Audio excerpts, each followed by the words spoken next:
Gates of Imagination presents The Dreams in the Witch House by H.P. Lovecraft, read by Josh Greenwood. Whether the dreams brought on the fever or the fever brought on the dreams, Walter Gilman did not know. Behind everything crouched the brooding, festering horror of the ancient town, and of the moldy, unhallowed garret gable where he wrote and studied and wrestled with figures and formulae when he was not tossing on the meager iron bed. His ears were growing sensitive to a preternatural and intolerable degree, and he had long ago stopped the cheap mantel clock whose ticking had come to seem like a thunder of artillery. At night the subtle stirring of the black city outside, the sinister scurrying of rats in the wormy partitions, and the creaking of hidden timbers in the centuried house were enough to give him a sense of strident pandemonium. The darkness always teemed with unexplained sound, and yet he sometimes shook with fear lest the noises he heard should subside and allow him to hear certain other, fainter noises which he suspected were lurking behind them. He was in the changeless, legend-haunted city of Arkham, with its clustering gambrel roofs that sway and sag over attics where witches hid from the king's men in the dark, olden days of the province. Nor was any spot in that city more steeped in macabre memory than the gable room which harbored him, for it was this house and this room which had likewise harbored old Keziah Mason, whose flight from Salem jail at the last no one was ever able to explain. That was in 1692. The jailer had gone mad and babbled of a small, white-fanged furry thing which scuttled out of Keziah's cell, and not even Cotton Mather could explain the curves and angles smeared on the gray stone walls with some red, sticky fluid. Possibly Gilman ought not to have studied so hard. Non-Euclidean calculus and quantum physics are enough to stretch any brain, and when one mixes them with folklore and tries to trace a strange background of multidimensional reality behind the ghoulish hints of the Gothic tales and the wild whispers of the chimney corner, one can hardly expect to be wholly free from mental tension. Gilman came from Haverhill, but it was only after he had entered college in Arkham that he began to connect his mathematics with the fantastic legends of elder magic. Something in the air of the hoary town worked obscurely on his imagination. The professors at Miskatonic had urged him to slacken up, and had voluntarily cut down his course at several points. Moreover, they had stopped him from consulting the dubious old books on forbidden secrets that were kept under lock and key in a vault at the university library. But all these precautions came late in the day, so that Gilman had some terrible hints from the dreaded Necronomicon of Abdul al-Hazred, the fragmentary Book of Ibon, and the suppressed Unaussprechlichen Kulten of von Junst to correlate with his abstract formulae on the properties of space and the linkage of dimensions known and unknown. He knew his room was in the old witch house. That indeed was why he had taken it. There was much in the Essex County records about Keziah Mason's trial, and what she had admitted under pressure to the court of Oyer and Terminer had fascinated Gilman beyond all reason. She had told Judge Hathorne of lines and curves that could be made to point out directions leading through the walls of space to other spaces beyond, and had implied that such lines and curves were frequently used at certain midnight meetings in the dark valley of the White Stone beyond Meadow Hill and on the unpeopled island in the river. She had spoken also of the Black Man, of her oath, and of her new secret name of Nahab. Then she had drawn those devices on the walls of her cell and vanished. Gilman believed strange things about Keziah, and had felt a queer thrill on learning that her dwelling was still standing after more than 235 years. When he heard the hushed Arkham whispers about Keziah's persistent presence in the old house and the narrow streets, about the irregular human tooth marks left on certain sleepers in that and other houses, about the childish cries heard near May Eve and Hallowmass, about the stench often noted in the old house's attic just after those dreaded seasons, and about the small, furry, sharp-toothed thing which haunted the moldering structure and the town, and nuzzled people curiously in the black hours before dawn, he resolved to live in the place at any cost. A room was easy to secure, for the house was unpopular, hard to rent, and long given over to cheap lodgings. Gilman could not have told what he expected to find there, but he knew he wanted to be in the building where some circumstance had more or less suddenly given a mediocre old woman of the 17th century an insight into mathematical depths, perhaps beyond the utmost modern delvings of Planck, Heisenberg, Einstein, and de Sitter. He studied the timber and plaster walls for traces of cryptic designs at every accessible spot where the paper had peeled, and within a week managed to get the eastern attic room where Keziah was held to have practiced her spells. It had been vacant from the first, for no one had ever been willing to stay there long, but the Polish landlord had grown wary about renting it. Yet nothing whatever happened to Gilman till about the time of the fever. No ghostly Keziah flitted through the somber halls and chambers. No small furry thing crept into his dismal eyrie to nuzzle him, and no record of the witch's incantations rewarded his constant search. Sometimes he would take walks through shadowy tangles of unpaved, musty-smelling lanes, where eldritch brown houses of unknown age leaned and tottered and leered mockingly through narrow, small-paned windows. Here he knew strange things had happened once, and there was a faint suggestion behind the surface that everything of that monstrous past might not, at least in the darkest, narrowest, and most intricately crooked alleys, have utterly perished. He also rowed out twice to the ill-regarded island in the river, and made a sketch of the singular angles described by the moss-grown rows of gray standing stones, whose origin was so obscure and immemorial. Gilman's room was of good size but queerly irregular shape, the north wall slanting perceptibly inward from the outer to the inner end, while the low ceiling slanted gently downward in the same direction.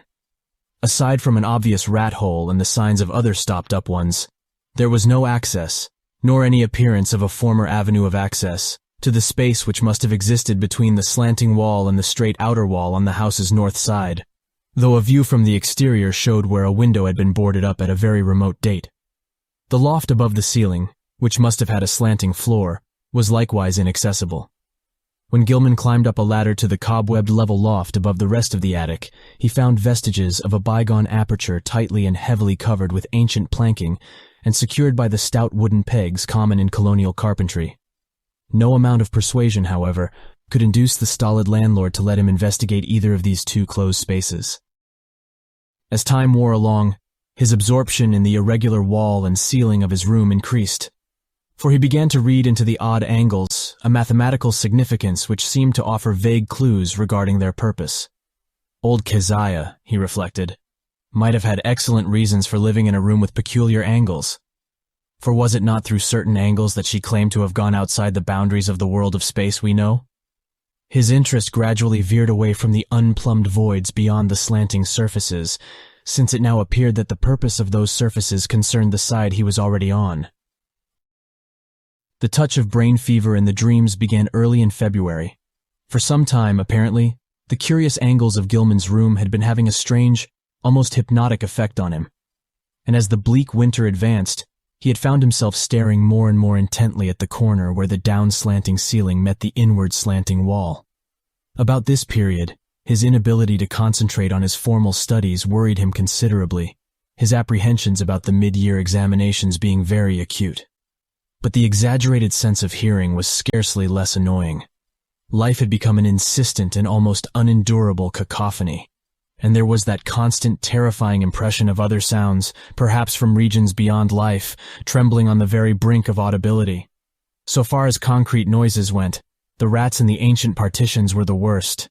Sometimes their scratching seemed not only furtive, but deliberate. When it came from beyond the slanting north wall, it was mixed with a sort of dry rattling, and when it came from the century-closed loft above the slanting ceiling, Gilman always braced himself as if expecting some horror which only bided its time before descending to engulf him utterly. The dreams were wholly beyond the pale of sanity, and Gilman felt that they must be a result jointly of his studies in mathematics and in folklore. He had been thinking too much about the vague regions which his formulae told him must lie beyond the 3 dimensions we know, and about the possibility that old Keziah Mason, guided by some influence past all conjecture, had actually found the gate to those regions. The yellowed county records containing her testimony and that of her accusers were so damnably suggestive of things beyond human experience, and the descriptions of the darting little furry object which served as her familiar were so painfully realistic, despite their incredible details. That object, no larger than a good-sized rat, and quaintly called by the townspeople Brown Jenkin, seemed to have been the fruit of a remarkable case of sympathetic herd delusion, for in 1692, no less than 11 persons had testified to glimpsing it. There were recent rumors, too, with a baffling and disconcerting amount of agreement. Witnesses said it had long hair and the shape of a rat, but that its sharp-toothed, bearded face was evilly human, while its paws were like tiny human hands. It took messages betwixt old Keziah and the devil, and was nursed on the witch's blood, which it sucked like a vampire. Its voice was a kind of loathsome titter, and it could speak all languages. Of all the bizarre monstrosities in Gilman's dreams, nothing filled him with greater panic and nausea than this blasphemous and diminutive hybrid, whose image flitted across his vision in a form 1,000-fold more hateful than anything his waking mind had deduced from the ancient records and the modern whispers.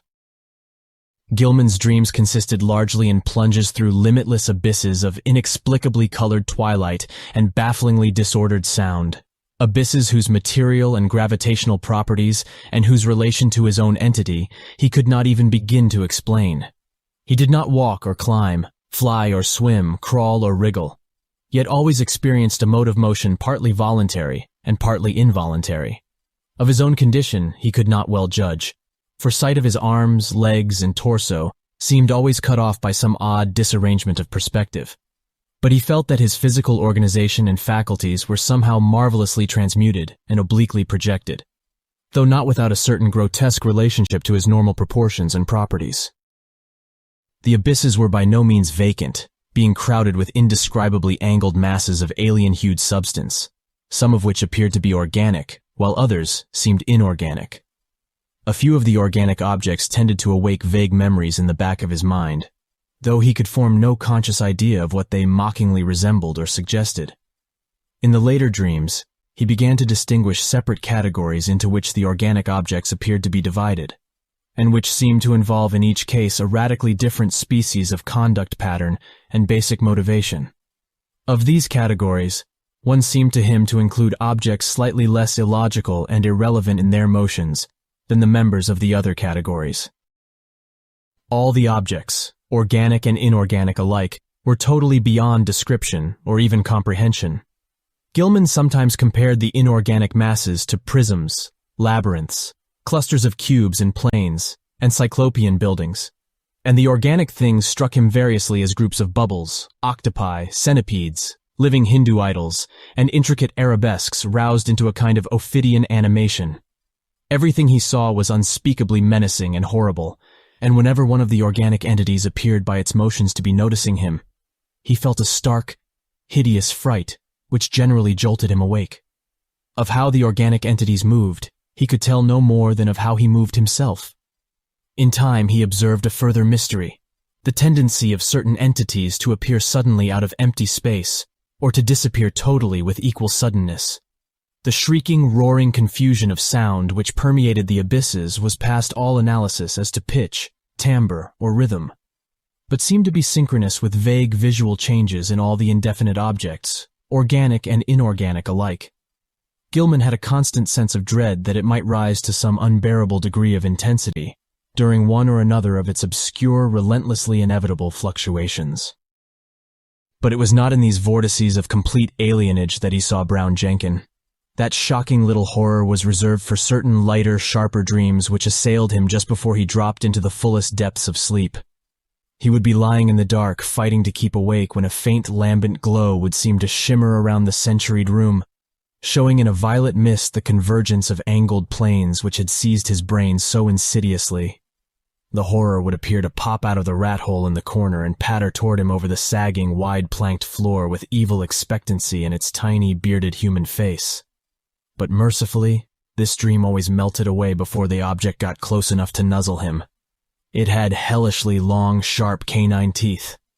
Gilman tried to stop up the rat hole every day, but each night the real tenants of the partitions would gnaw away the obstruction, whatever it might be. Once he had the landlord nail-tin over it, but the next night the rats gnawed a fresh hole, in making which they pushed or dragged out into the room a curious little fragment of bone. Gilman did not report his fever to the doctor, for he knew he could not pass the examinations if ordered to the college infirmary when every moment was needed for cramming. As it was, he failed in Calculus D and advanced general psychology, though not without hope of making up lost ground before the end of the term. It was in March when the fresh element entered his lighter preliminary dreaming, and the nightmare shape of Brown Jenkin began to be companioned by the nebulous blur which grew more and more to resemble a bent old woman.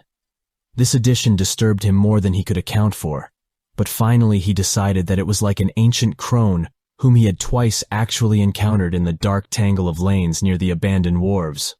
On those occasions, the evil, sardonic, and seemingly unmotivated stare of the beldame had set him almost shivering, especially the first time, when an overgrown rat darting across the shadowed mouth of a neighboring alley had made him think irrationally of Brown Jenkin. Now, he reflected, those nervous fears were being mirrored in his disordered dreams. That the influence of the old house was unwholesome, he could not deny, but traces of his early morbid interest still held him there. He argued that the fever alone was responsible for his nightly fantasies, and that when the touch abated, he would be free from the monstrous visions. Those visions, however, were of abhorrent vividness and convincingness, and whenever he awaked, he retained a vague sense of having undergone much more than he remembered. He was hideously sure that in unrecalled dreams he had talked with both Brown Jenkin and the old woman, and that they had been urging him to go somewhere with them and to meet a third being of greater potency. Toward the end of March, he began to pick up in his mathematics, though other studies bothered him increasingly. He was getting an intuitive knack for solving Riemannian equations, and astonished Professor Upham by his comprehension of fourth-dimensional and other problems, which had floored all the rest of the class.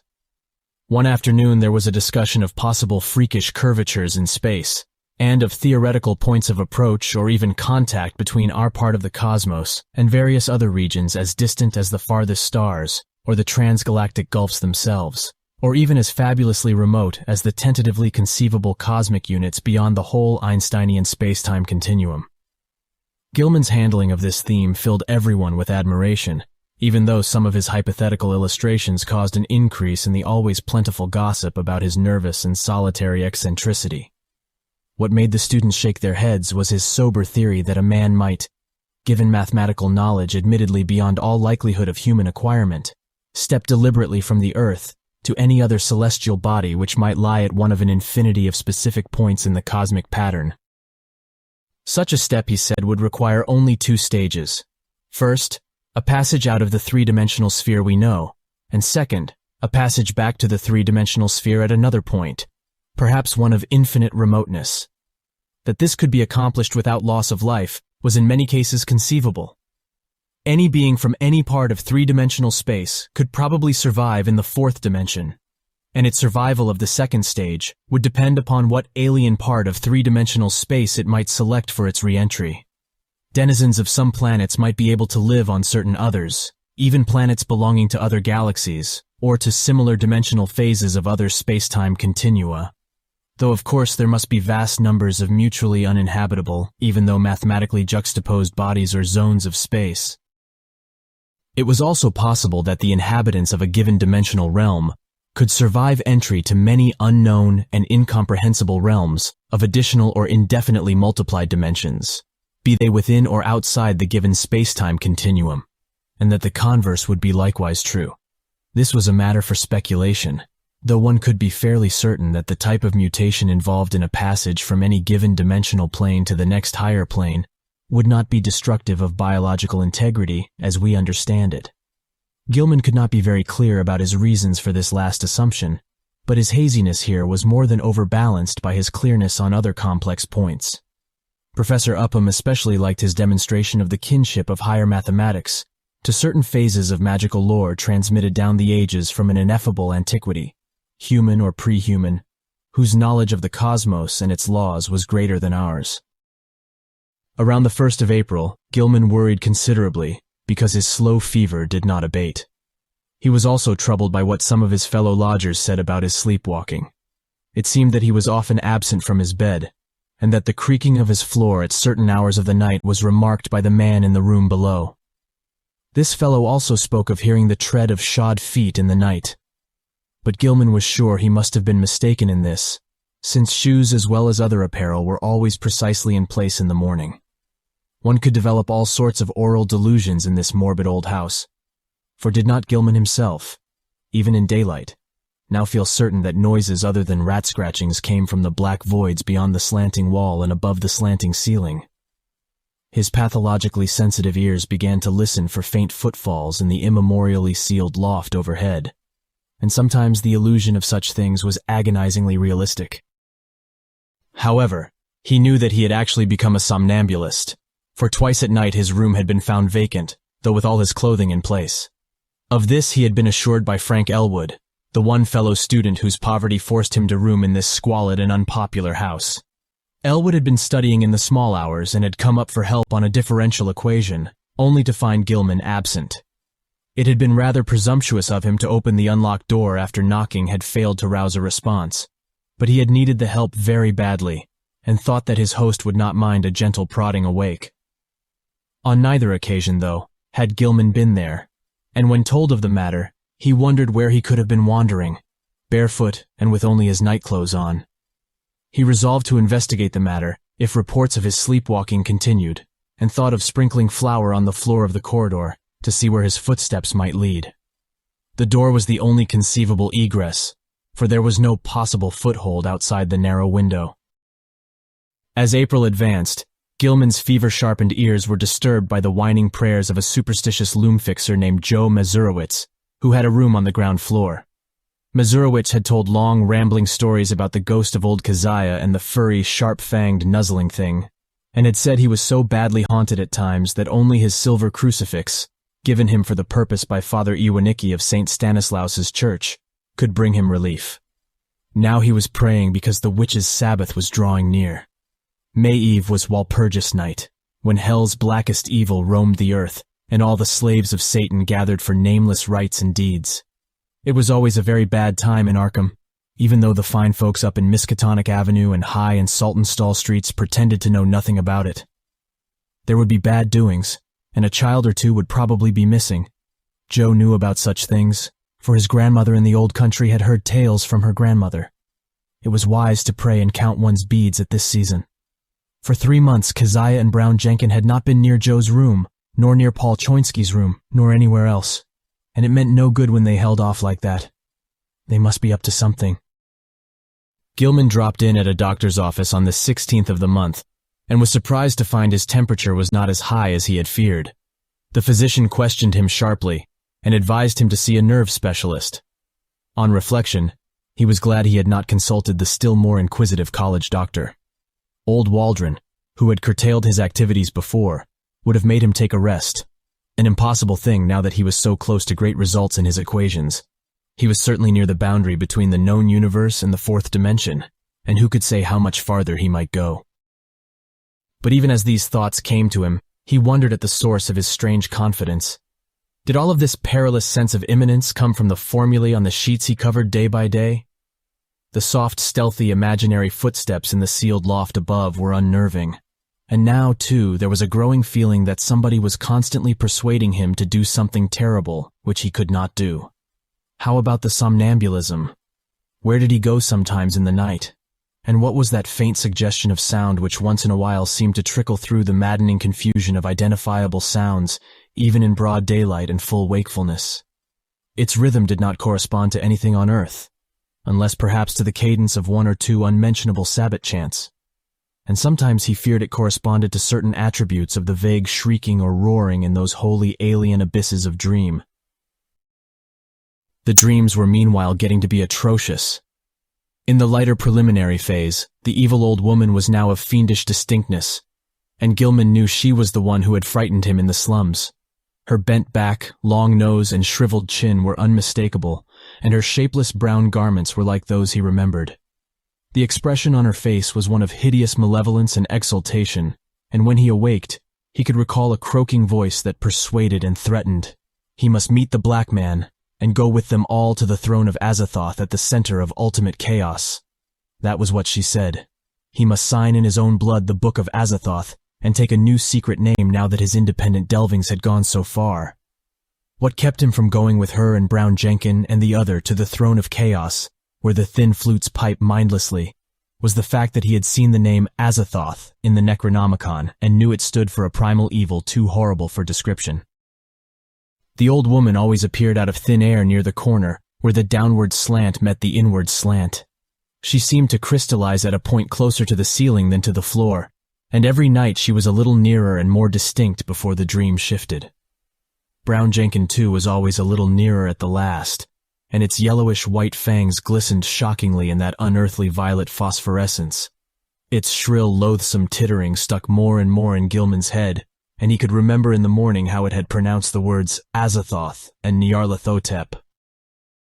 In the deeper dreams, everything was likewise more distinct, and Gilman felt that the twilight abysses around him were those of the fourth dimension. Those organic entities whose motions seemed least flagrantly irrelevant and unmotivated were probably projections of life forms from our own planet, including human beings. What the others were in their own dimensional sphere or spheres he dared not try to think. Two of the less irrelevantly moving things, a rather large congeries of iridescent prolately spheroidal bubbles and a very much smaller polyhedron of unknown colors and rapidly shifting surface angles, seemed to take notice of him and follow him about or float ahead as he changed position among the Titan prisms, labyrinths, cube and plane clusters, and quasi-buildings, and all the while the vague shrieking and roaring waxed louder and louder, as if approaching some monstrous climax of utterly unendurable intensity. During the night of April 19th, 20, the new development occurred. Gilman was half involuntarily moving about in the twilight abysses with the bubble mass and the small polyhedron floating ahead, when he noticed the peculiarly regular angles formed by the edges of some gigantic neighboring prism clusters. In another second, he was out of the abyss and standing tremulously on a rocky hillside, bathed in intense, diffused green light. He was barefooted and in his nightclothes, and when he tried to walk, discovered that he could scarcely lift his feet. A swirling vapor hid everything but the immediate sloping terrain from sight, and he shrank from the thought of the sounds that might surge out of that vapor. Then he saw the two shapes laboriously crawling toward him, the old woman and the little furry thing. The crone strained up to her knees and managed to cross her arms in a singular fashion, while Brown Jenkin pointed in a certain direction with a horribly anthropoid forepaw, which it raised with evident difficulty.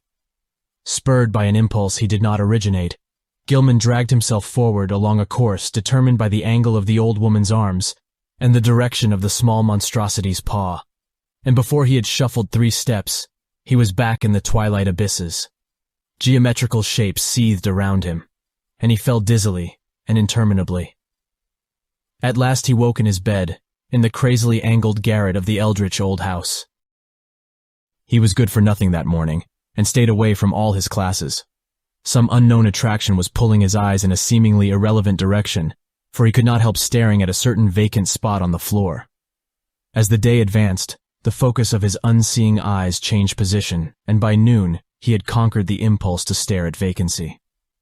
About 2 o'clock he went out for lunch, and as he threaded the narrow lanes of the city, he found himself turning always to the southeast. Only an effort halted him at a cafeteria in Church Street, and after the meal he felt the unknown pull still more strongly. He would have to consult a nerve specialist after all. Perhaps there was a connection with his somnambulism, but meanwhile he might at least try to break the morbid spell himself.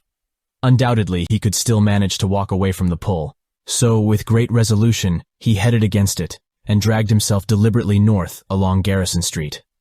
By the time he had reached the bridge over the Miskatonic, he was in a cold perspiration, and he clutched at the iron railing as he gazed upstream at the ill-regarded island whose regular lines of ancient standing stones brooded sullenly in the afternoon sunlight. Then he gave a start, for there was a clearly visible living figure on that desolate island, and a second glance told him it was certainly the strange old woman whose sinister aspect had worked itself so disastrously into his dreams. The tall grass near her was moving too, as if some other living thing were crawling close to the ground. When the old woman began to turn toward him, he fled precipitately off the bridge and into the shelter of the town's labyrinthine waterfront alleys. Distant though the island was, he felt that a monstrous and invincible evil could flow from the sardonic stare of that bent, ancient figure in brown. The southeastward pull still held, and only with tremendous resolution could Gilman drag himself into the old house and up the rickety stairs. For hours he sat silent and aimless, with his eyes shifting gradually westward. About 6 o'clock his sharpened ears caught the whining prayers of Joe Mazurewicz 2 floors below, and in desperation he seized his hat and walked out into the sunset golden streets, letting the now directly southward pull carry him where it might.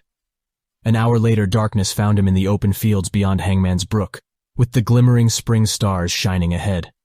The urge to walk was gradually changing to an urge to leap mystically into space, and suddenly he realized just where the source of the pull lay. It was in the sky. A definite point among the stars had a claim on him and was calling him.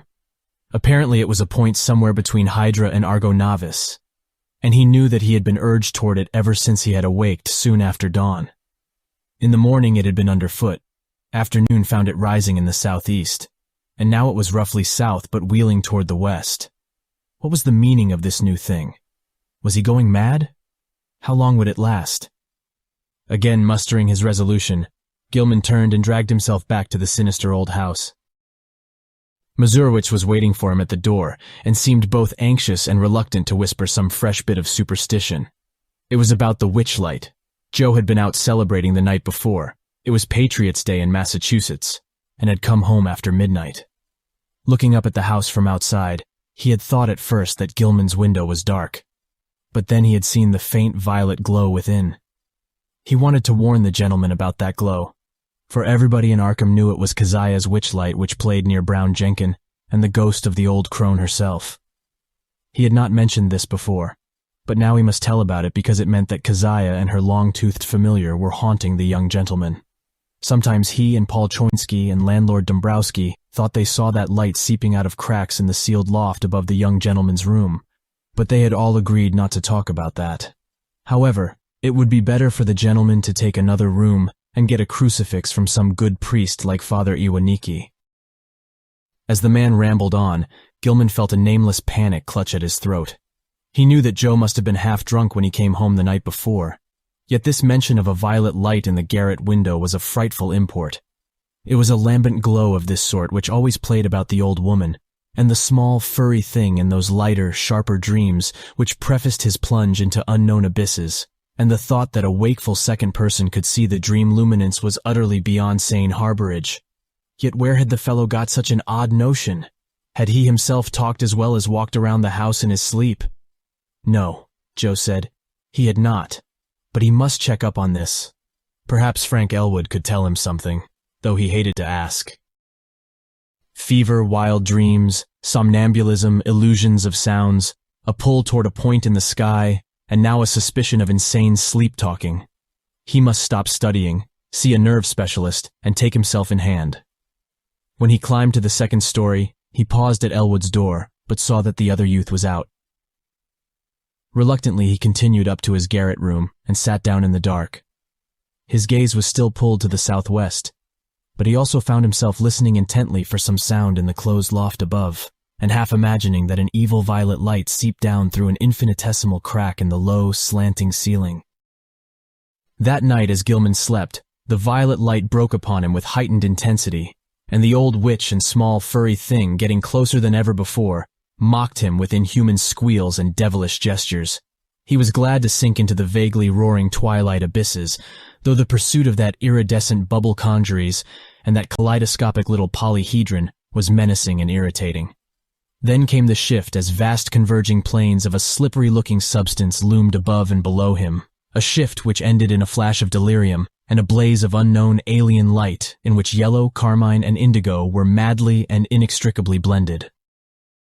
He was half lying on a high, fantastically balustraded terrace, above a boundless jungle of outlandish, incredible peaks, balanced plains, domes, minarets, horizontal discs poised on pinnacles, and numberless forms of still greater wildness, some of stone and some of metal, which glittered gorgeously in the mixed, almost blistering glare from a polychromatic sky.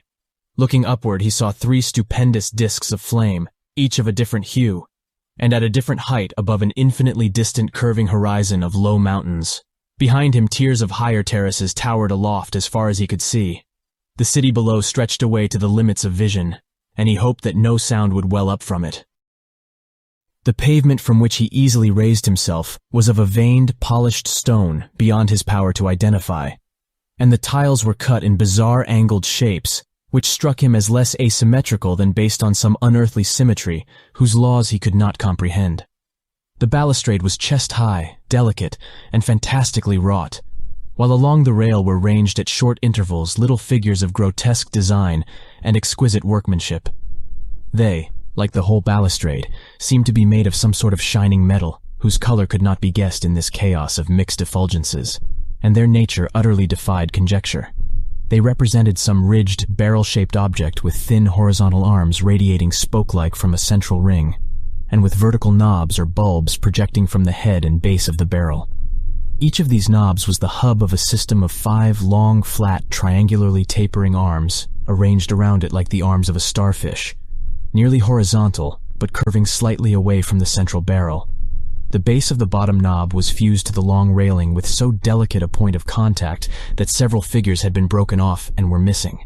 The figures were about 4.5 inches in height, while the spiky arms gave them a maximum diameter of about 2.5 inches. When Gilman stood up, the tiles felt hot to his bare feet.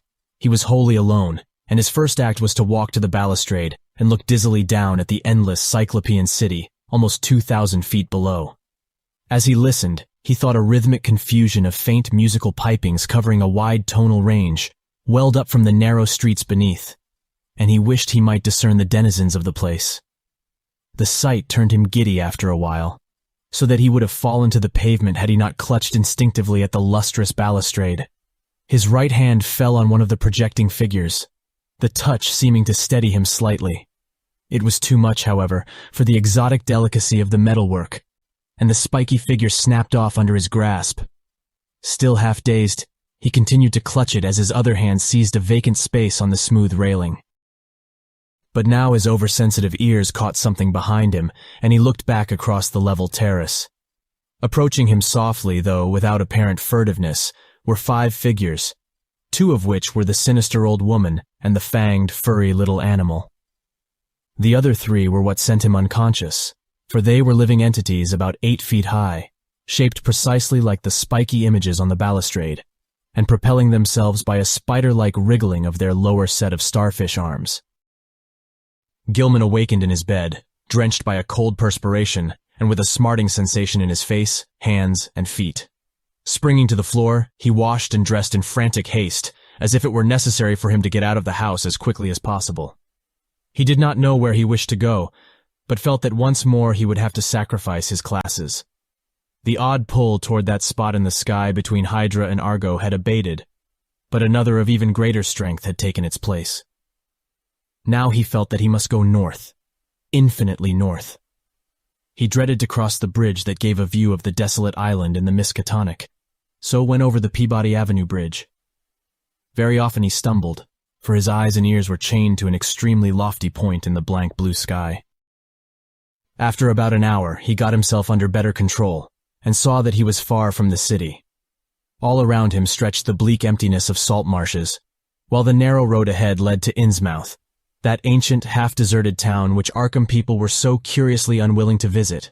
Though the northward pull had not diminished, he resisted it as he had resisted the other pull, and finally found that he could almost balance the one against the other. Plodding back to town and getting some coffee at a soda fountain, he dragged himself into the public library and browsed aimlessly among the lighter magazines. Once he met some friends who remarked how oddly sunburned he looked, but he did not tell them of his walk.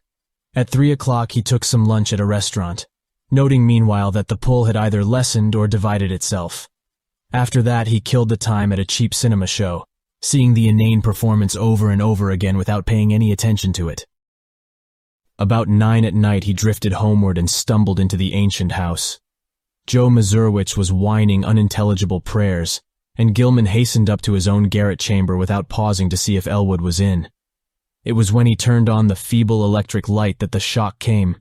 At once he saw there was something on the table which did not belong there, and a second look left no room for doubt.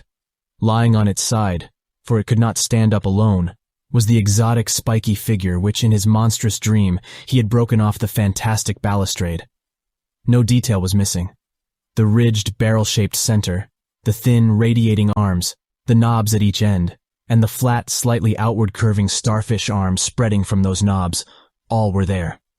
In the electric light, the color seemed to be a kind of iridescent gray veined with green, and Gilman could see amidst his horror and bewilderment that one of the knobs ended in a jagged break corresponding to its former point of attachment to the dream railing. Only his tendency toward a dazed stupor prevented him from screaming aloud. This fusion of dream and reality was too much to bear. Still dazed, he clutched at the spiky thing and staggered downstairs to landlord Dombrowski's quarters. The whining prayers of the superstitious loom-fixer were still sounding through the moldy halls, but Gilman did not mind them now. The landlord was in, and greeted him pleasantly. No, he had not seen that thing before, and did not know anything about it. but his wife had said she found a funny tin thing in one of the beds when she fixed the rooms at noon, and maybe that was it. Dombrowski called her, and she waddled in. Yes, that was the thing. She had found it in the young gentleman's bed, on the side next the wall. It had looked very queer to her, but of course the young gentleman had lots of queer things in his room, books and curios and pictures and markings on paper. She certainly knew nothing about it. So Gilman climbed upstairs again in a mental turmoil, convinced that he was either still dreaming or that his somnambulism had run to incredible extremes and led him to depredations in unknown places. Where had he got this outre thing? He did not recall seeing it in any museum in Arkham.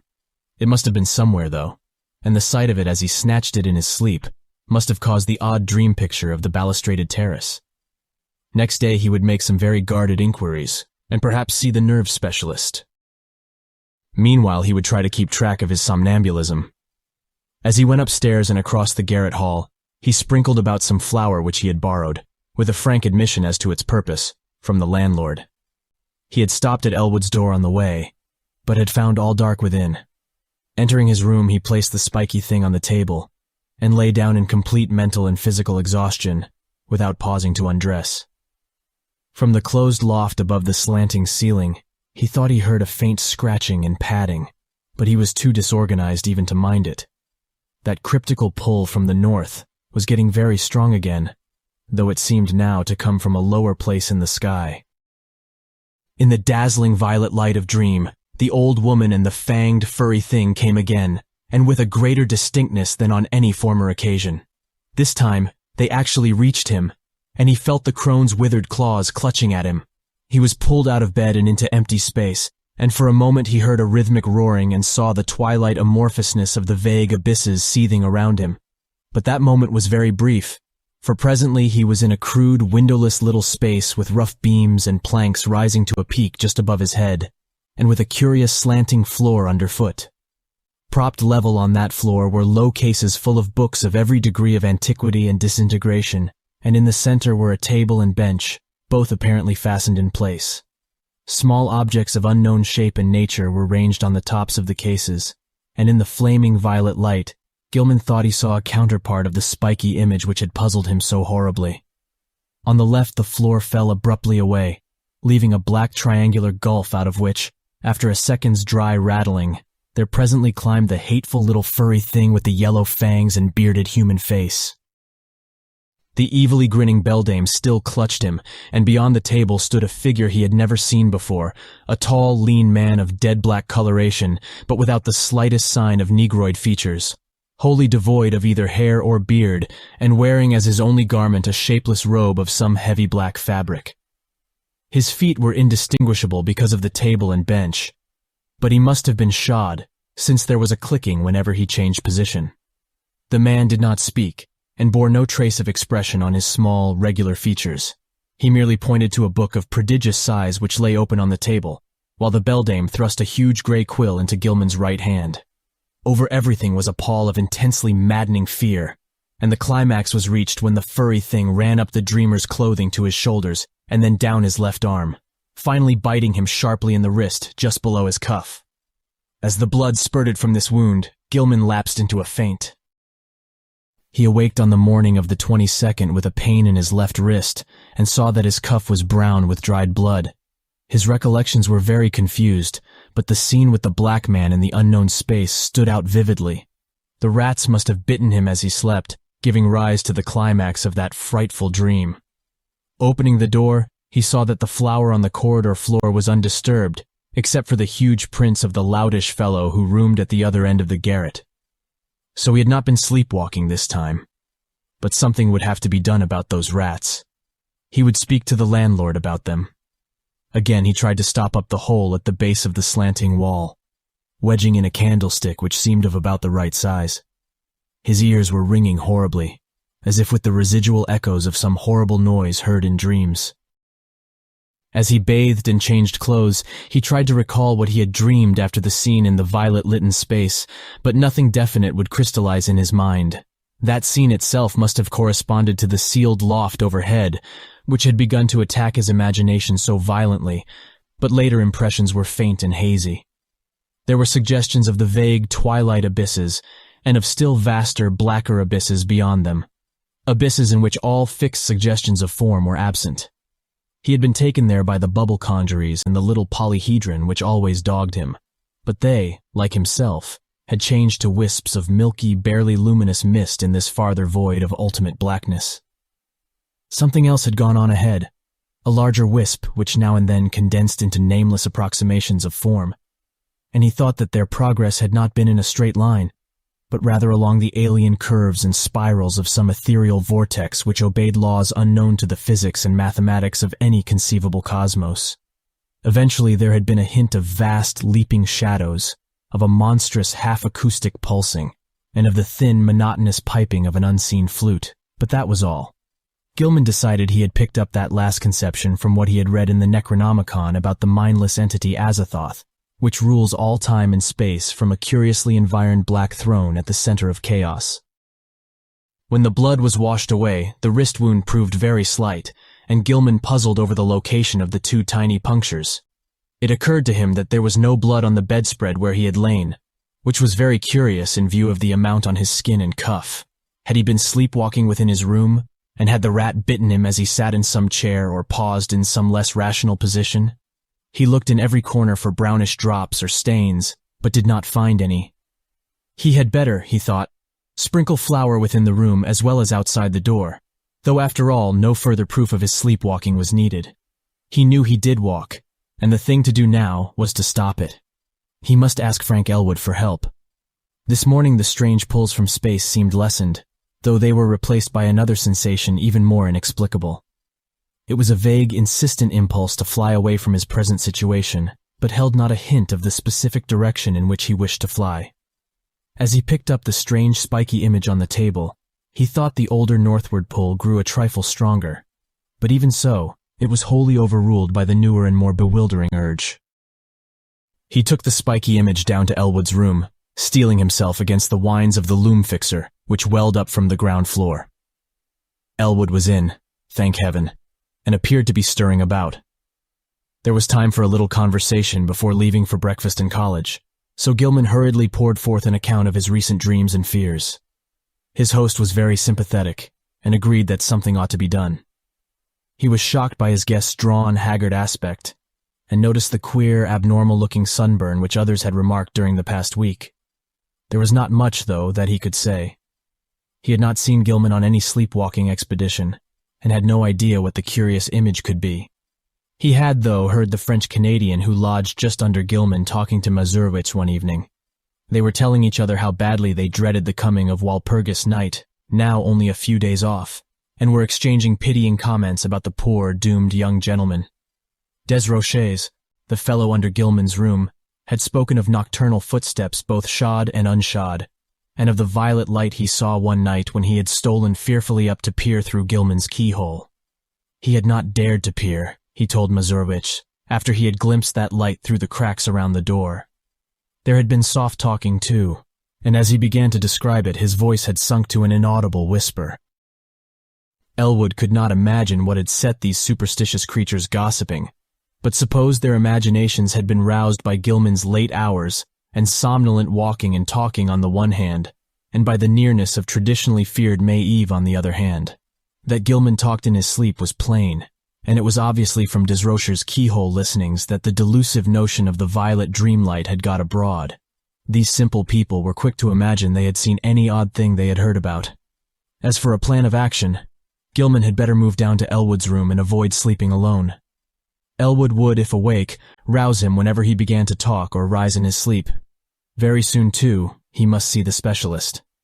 Meanwhile, they would take the spiky image around to the various museums and to certain professors, seeking identification and stating that it had been found in a public rubbish can. Also, Dombrowski must attend to the poisoning of those rats in the walls. Braced up by Elwood's companionship, Gilman attended classes that day. Strange urges still tugged at him, but he could sidetrack them with considerable success. During a free period, he showed the queer image to several professors, all of whom were intensely interested, though none of them could shed any light upon its nature or origin. That night he slept on a couch, which Elwood had had the landlord bring to the second-story room, and for the first time in weeks was wholly free from disquieting dreams. But the feverishness still hung on, and the whines of the loom fixer were an unnerving influence. During the next few days, Gilman enjoyed an almost perfect immunity from morbid manifestations. He had, Elwood said, showed no tendency to talk or rise in his sleep, and meanwhile the landlord was putting rat poison everywhere.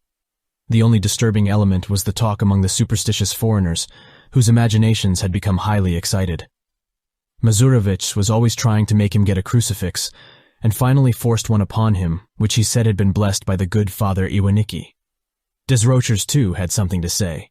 In fact, he insisted that cautious steps had sounded in the now vacant room above him on the first and second nights of Gilman's absence from it. Paul Choinsky thought he heard sounds in the halls and on the stairs at night, and claimed that his door had been softly tried, while Mrs. Dombrowski vowed she had seen Brown Jenkin for the first time since All Hallows. But such naive reports could mean very little, and Gilman let the cheap metal crucifix hang idly from a knob on his host's dresser. For 3 days, Gilman and Elwood canvassed the local museums in an effort to identify the strange spiky image, but always without success. In every quarter, however, interest was intense, for the utter alienage of the thing was a tremendous challenge to scientific curiosity. One of the small radiating arms was broken off and subjected to chemical analysis, and the result is still talked about in college circles. Professor Ellery found platinum, iron, and tellurium in the strange alloy. But mixed with these were at least 3 other apparent elements of high atomic weight, which chemistry was absolutely powerless to classify. Not only did they fail to correspond with any known element, but they did not even fit the vacant places reserved for probable elements in the periodic system. The mystery remains unsolved to this day, though the image is on exhibition at the Museum of Miskatonic University. On the morning of April 27th, a fresh rat hole appeared in the room where Gilman was a guest, but Dombrowski tinned it up during the day. The poison was not having much effect, for scratchings and scurryings in the walls were virtually undiminished. Elwood was out late that night, and Gilman waited up for him. He did not wish to go to sleep in a room alone, especially since he thought he had glimpsed in the evening twilight the repellent old woman whose image had become so horribly transferred to his dreams. He wondered who she was, and what had been near her rattling the tin can in a rubbish heap at the mouth of a squalid courtyard. The crone had seemed to notice him and leer evilly at him, though perhaps this was merely his imagination. The next day both youths felt very tired, and knew they would sleep like logs when night came. In the evening they drowsily discussed the mathematical studies, which had so completely and perhaps harmfully engrossed Gilman, and speculated about the linkage with ancient magic and folklore which seemed so darkly probable. They spoke of old Keziah Mason, and Elwood agreed that Gilman had good scientific grounds for thinking she might have stumbled on strange and significant information. The hidden cults to which these witches belonged often guarded and handed down surprising secrets from elder forgotten eons, and it was by no means impossible that Keziah had actually mastered the art of passing through dimensional gates. Tradition emphasizes the uselessness of material barriers in halting a witch's motions, and who can say what underlies the old tales of broomstick rides through the night? Whether a modern student could ever gain similar powers from mathematical research alone was still to be seen. Success, Gilman added, might lead to dangerous and unthinkable situations, for who could foretell the conditions pervading an adjacent but normally inaccessible dimension? On the other hand, the picturesque possibilities were enormous.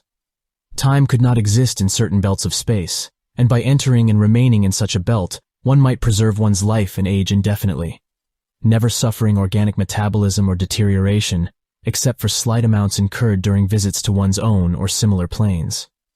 One might, for example, pass into a timeless dimension and emerge at some remote period of the Earth's history as young as before. Whether anybody had ever managed to do this, one could hardly conjecture with any degree of authority. Old legends are hazy and ambiguous, and in historic times all attempts at crossing forbidden gaps seem complicated by strange and terrible alliances with beings and messengers from outside. There was the immemorial figure of the deputy or messenger of hidden and terrible powers, the black man of the witch cult, and the Nyarlathotep of the Necronomicon. There was, too, the baffling problem of the lesser messengers or intermediaries, the quasi-animals and queer hybrids which legend depicts as witches' familiars. As Gilman and Elwood retired, too sleepy to argue further, They heard Joe Mazurowicz reel into the house half-drunk and shuddered at the desperate wildness of his whining prayers. That night, Gilman saw the violet light again. In his dream, he had heard a scratching and gnawing in the partitions and thought that someone fumbled clumsily at the latch. Then he saw the old woman and the small furry thing advancing toward him over the carpeted floor. The beldame's face was alight with inhuman exultation, and the little yellow-toothed morbidity tittered mockingly as it pointed at the heavily sleeping form of Elwood on the other couch across the room. A paralysis of fear stifled all attempts to cry out. As once before, the hideous crone seized Gilman by the shoulders, yanking him out of bed and into empty space. Again the infinitude of the shrieking twilight abysses flashed past him, but in another second he thought he was in a dark, muddy, unknown alley of fetid odors, with the rotting walls of ancient houses towering up on every hand. Ahead was the robed black man he had seen in the peaked space in the other dream, while from a lesser distance the old woman was beckoning and grimacing imperiously. Brown Jenkin was rubbing itself with a kind of affectionate playfulness around the ankles of the black man, which the deep mud largely concealed. There was a dark open doorway on the right, to which the black man silently pointed. Into this the grimacing crone started, dragging Gilman after her by his pajama sleeve. There were evil-smelling staircases which creaked ominously, and on which the old woman seemed to radiate a faint violet light, and finally a door leading off a landing. The crone fumbled with the latch and pushed the door open, motioning to Gilman to wait and disappearing inside the black aperture. The youth's oversensitive ears caught a hideous strangled cry, and presently the beldame came out of the room bearing a small, senseless form, which she thrust at the dreamer as if ordering him to carry it. The sight of this form, and the expression on its face, broke the spell. Still too dazed to cry out, he plunged recklessly down the noisome staircase and into the mud outside, halting only when seized and choked by the waiting black man.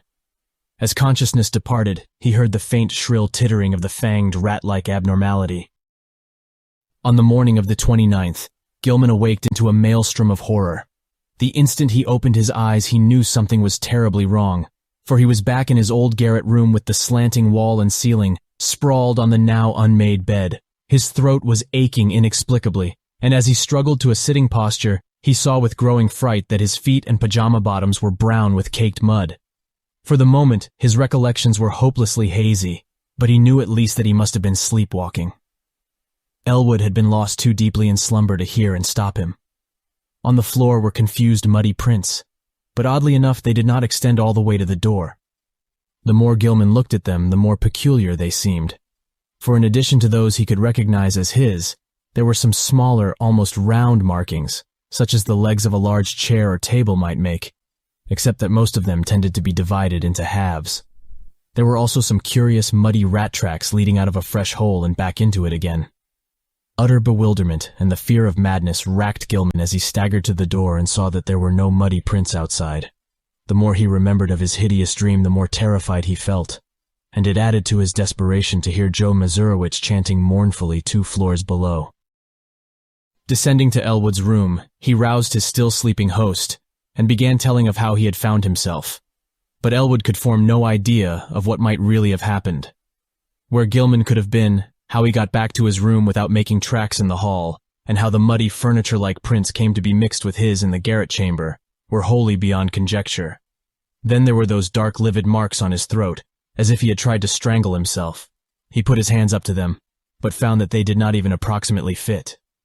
While they were talking, Desroches dropped in to say that he had heard a terrific clattering overhead in the dark small hours. No, there had been no one on the stairs after midnight, though just before midnight he had heard faint footfalls in the garret and cautiously descending steps he did not like. It was, he added, a very bad time of year for Arkham.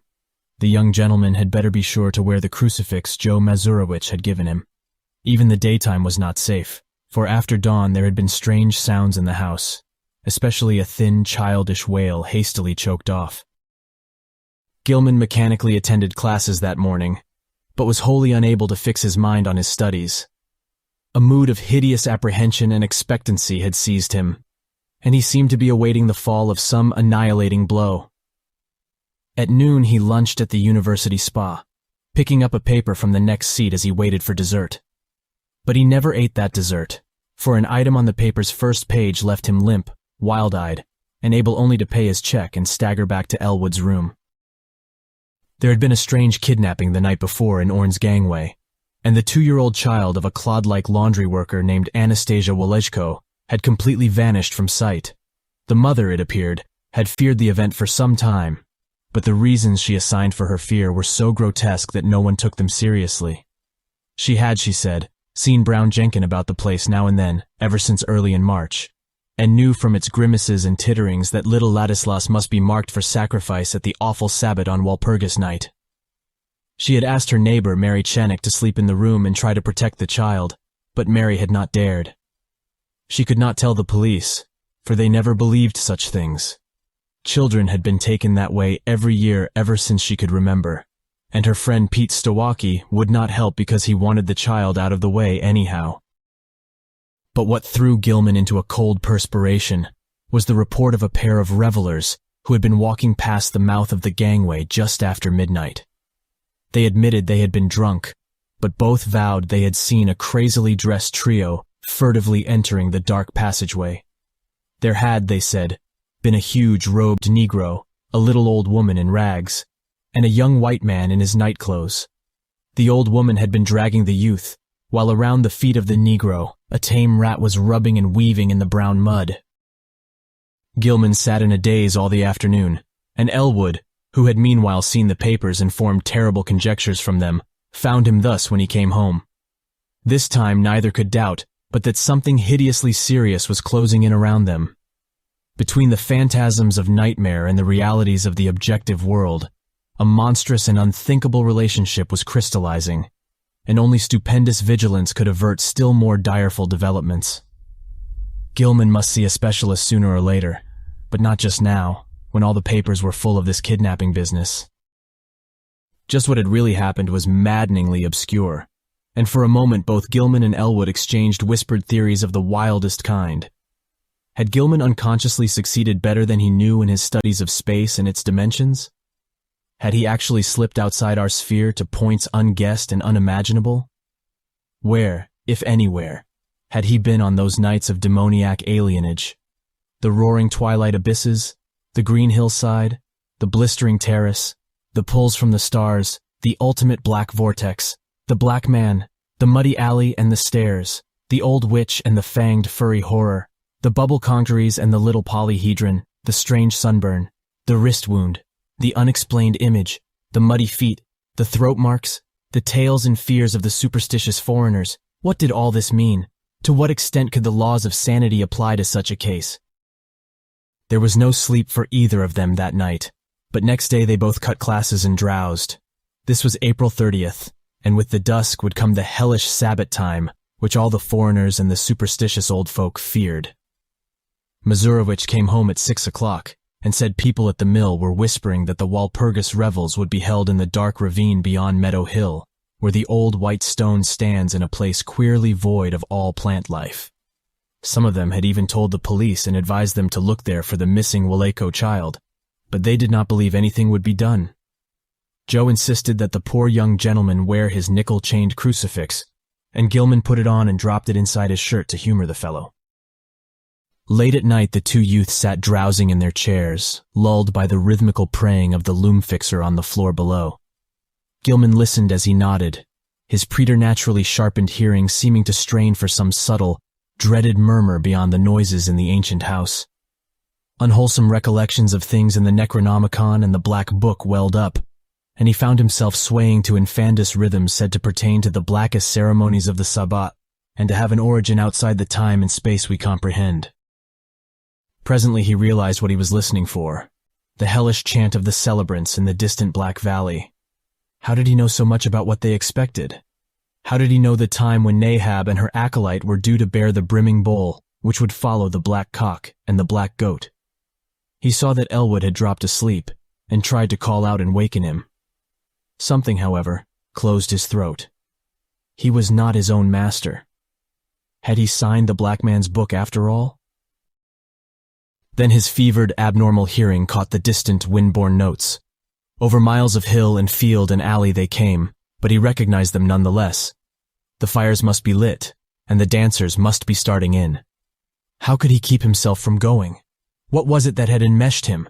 Mathematics, folklore, the house, old Keziah, Brown Jenkin. And now he saw that there was a fresh rat hole in the wall near his couch. Above the distant chanting and the nearer praying of Joe Mazurowitz came another sound. A stealthy, determined scratching in the partitions. He hoped the electric lights would not go out. Then he saw the fanged, bearded little face in the rat hole. The accursed little face which he at last realized bore such a shocking, mocking resemblance to old Keziah's, and heard the faint fumbling at the door. The screaming twilight abysses flashed before him, and he felt himself helpless in the formless grasp of the iridescent bubble conjuries.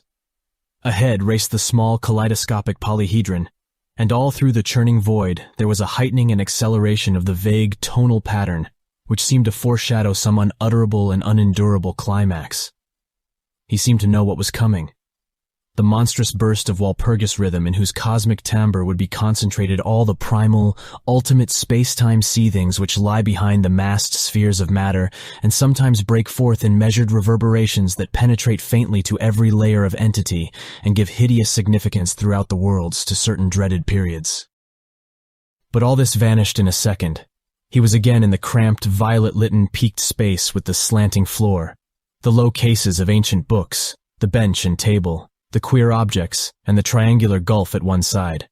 On the table lay a small white figure, an infant boy, unclothed and unconscious, while on the other side stood the monstrous, leering old woman with a gleaming, grotesque-hafted knife in her right hand, and a queerly proportioned pale metal bowl covered with curiously chased designs and having delicate lateral handles in her left. She was intoning some croaking ritual in a language which Gilman could not understand, but which seemed like something guardedly quoted in the Necronomicon. As the scene grew clear, he saw the ancient crone bend forward and extend the empty bowl across the table, and unable to control his own motions, he reached far forward and took it in both hands, noticing as he did so its comparative lightness. At the same moment, the disgusting form of Brown Jenkins scrambled up over the brink of the triangular black gulf on his left. The crone now motioned him to hold the bowl in a certain position, while she raised the huge, grotesque knife above the small white victim as high as her right hand could reach. The fanged, furry thing began tittering a continuation of the unknown ritual, while the witch croaked loathsome responses. Gilman felt a gnawing, poignant abhorrence shoot through his mental and emotional paralysis, and the light metal bowl shook in his grasp. A second later, the downward motion of the knife broke the spell completely, and he dropped the bowl with a resounding bell-like clangor while his hands darted out frantically to stop the monstrous deed. In an instant, he had edged up the slanting floor around the end of the table and wrenched the knife from the old woman's claws, sending it clattering over the brink of the narrow triangular gulf. In another instant, however, matters were reversed, for those murderous claws had locked themselves tightly around his own throat, while the wrinkled face was twisted with insane fury.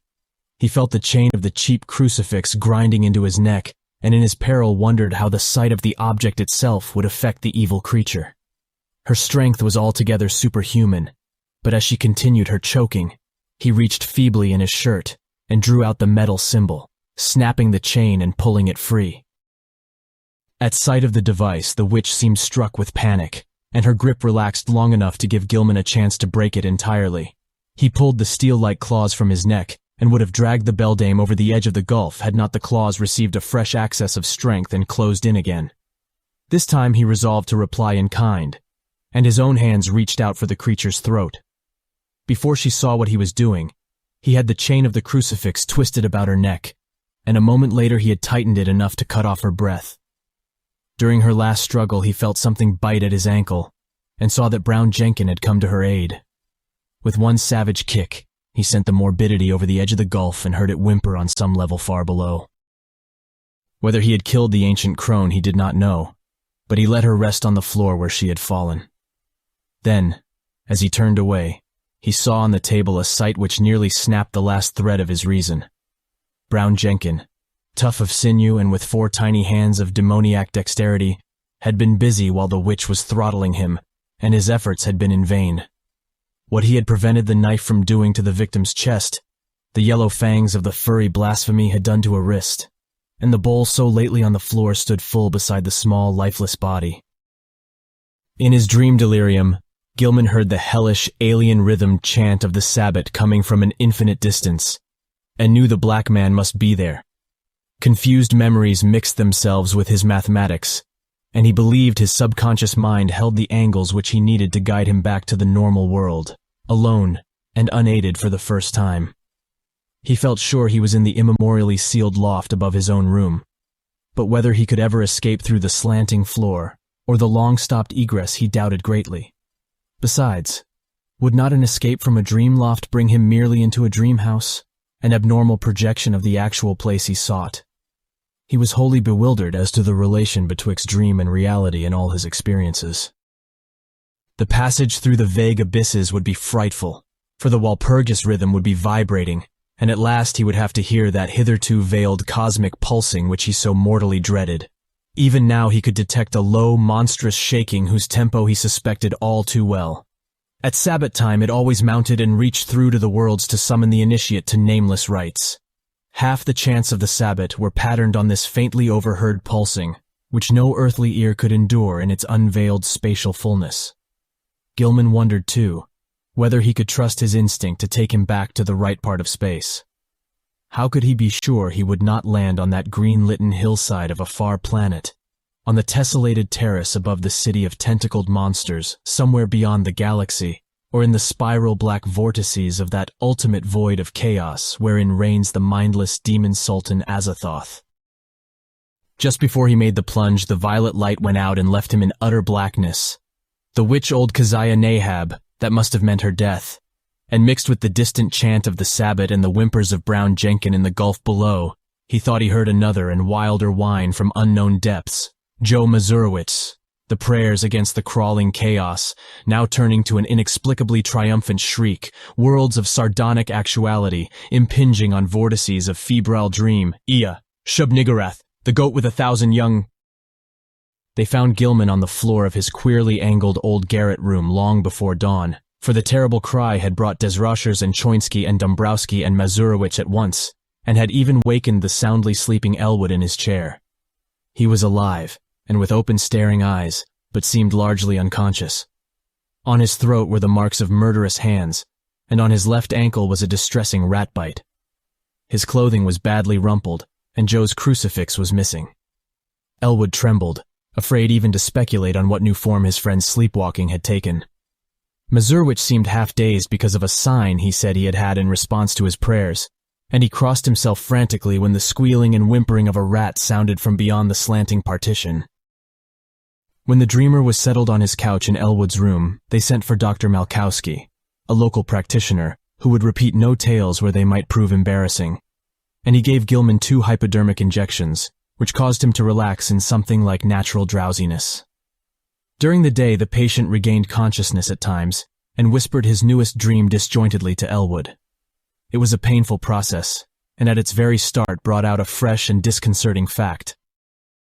Gilman, whose ears had so lately possessed an abnormal sensitiveness, was now stone-deaf. Dr. Malkowski, summoned again in haste, told Elwood that both eardrums were ruptured, as if by the impact of some stupendous sound intense beyond all human conception or endurance. How such a sound could have been heard in the last few hours without arousing all the Miskatonic Valley was more than the honest physician could say. Elwood wrote his part of the colloquy on paper, so that a fairly easy communication was maintained. Neither knew what to make of the whole chaotic business, and decided it would be better if they thought as little as possible about it. Both, though, agreed that they must leave this ancient and accursed house as soon as it could be arranged. Evening papers spoke of a police raid on some curious revelers in a ravine beyond Meadow Hill just before dawn, and mentioned that the white stone there was an object of age-long superstitious regard. Nobody had been caught, but among the scattering fugitives had been glimpsed a huge Negro. In another column it was stated that no trace of the missing child, Ladislas Waleko, had been found. The crowning horror came that very night. Elwood will never forget it, and was forced to stay out of college the rest of the term, because of the resulting nervous breakdown. He had thought he heard rats in the partitions all the evening, but paid little attention to them. Then, long after both he and Gilman had retired, the atrocious shrieking began. Elwood jumped up, turned on the lights, and rushed over to his guest's couch. The occupant was emitting sounds of veritably inhuman nature, as if racked by some torment beyond description. He was writhing under the bedclothes, and a great red stain was beginning to appear on the blankets. Elwood scarcely dared to touch him, but gradually the screaming and writhing subsided. By this time Dombrowski, Choinsky, Desrochers, Mazurowicz, and the top-floor lodger were all crowding into the doorway, and the landlord had sent his wife back to telephone for Dr. Malkowski. Everybody shrieked when a large, rat-like form suddenly jumped out from beneath the ensanguined bedclothes and scuttled across the floor to a fresh, open hole close by. When the doctor arrived and began to pull down those frightful covers, Walter Gilman was dead. It would be barbarous to do more than suggest what had killed Gilman.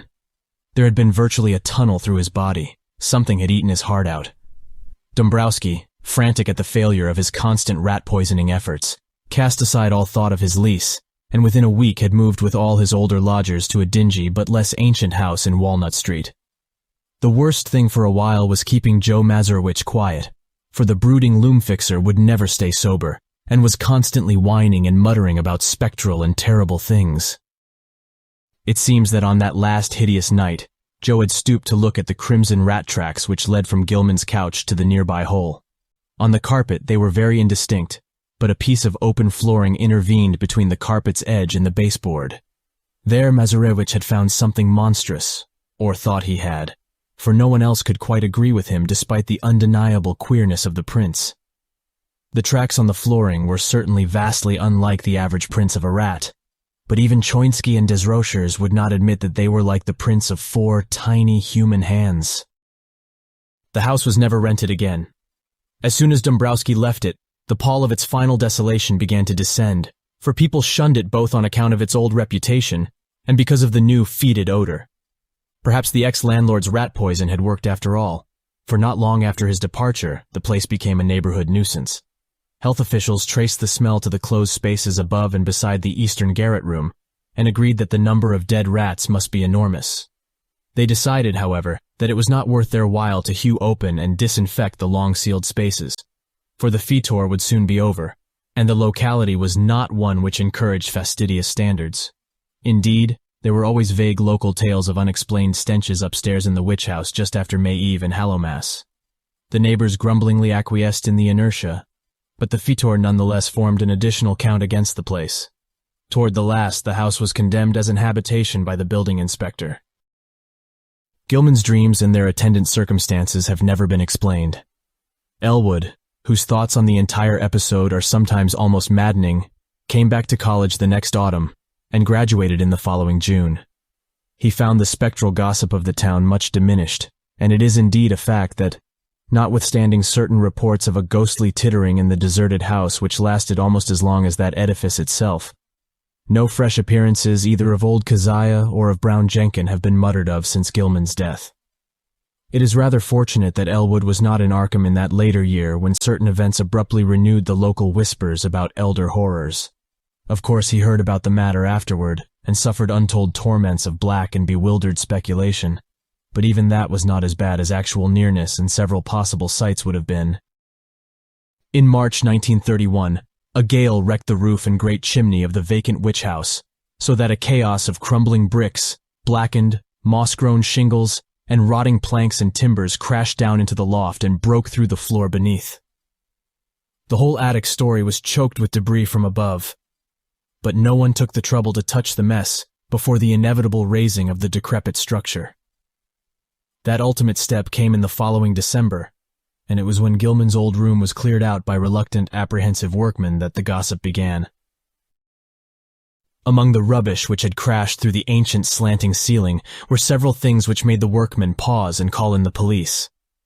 Later, the police in turn called in the coroner and several professors from the university.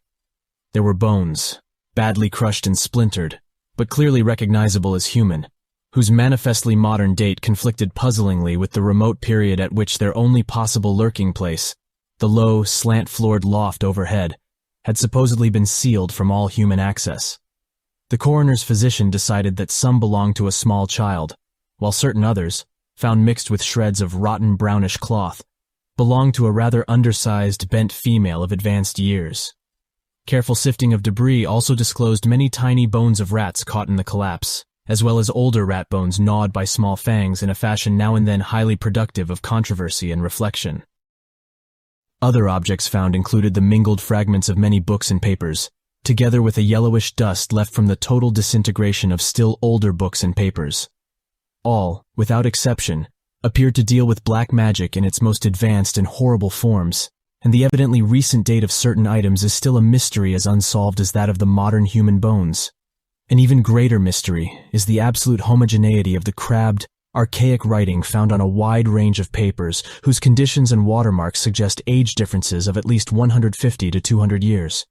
To some, though, the greatest mystery of all is the variety of utterly inexplicable objects whose shapes, materials, types of workmanship, and purposes baffle all conjecture, found scattered amidst the wreckage in evidently diverse states of injury. One of these things, which excited several Miskatonic professors profoundly, is a badly damaged monstrosity plainly resembling the strange image which Gilman gave to the college museum, save that it is larger, wrought of some peculiar bluish stone instead of metal, and possessed of a singularly angled pedestal with undecipherable hieroglyphics.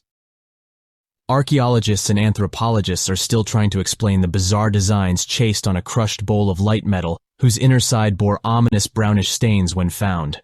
Foreigners and credulous grandmothers are equally garrulous about the modern nickel crucifix with broken chain mixed in the rubbish, and shiveringly identified by Joe Mazurowitz as that which he had given poor Gilman many years before. Some believe this crucifix was dragged up to the sealed loft by rats, while others think it must have been on the floor in some corner of Gilman's old room all the time. Still others, including Joe himself, have theories too wild and fantastic for sober credence.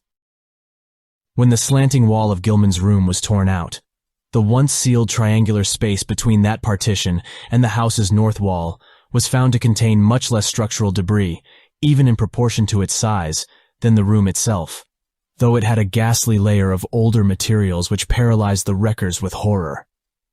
In brief, the floor was a veritable ossuary of the bones of small children, some fairly modern, but others extending back in infinite gradations to a period so remote that crumbling was almost complete. On this deep bony layer rested a knife of great size, obvious antiquity, and grotesque, ornate, and exotic design, above which the debris was piled.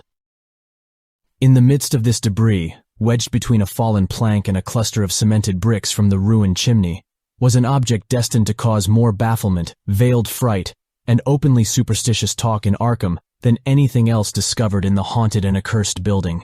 This object was the partly crushed skeleton of a huge diseased rat, whose abnormalities of form are still a topic of debate and source of singular reticence among the members of Miskatonic's Department of Comparative Anatomy.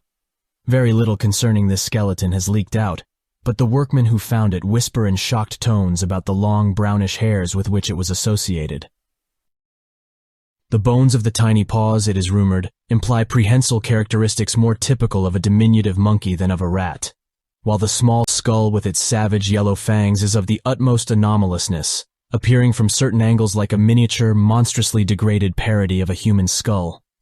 The workmen crossed themselves in fright when they came upon this blasphemy, but later burned candles of gratitude in St. Stanislaus's church because of the shrill, ghostly tittering they felt they would never hear again. Thank you for listening. If you like our recordings, consider liking this video and subscribing to our channel so you don't miss any more audiobooks.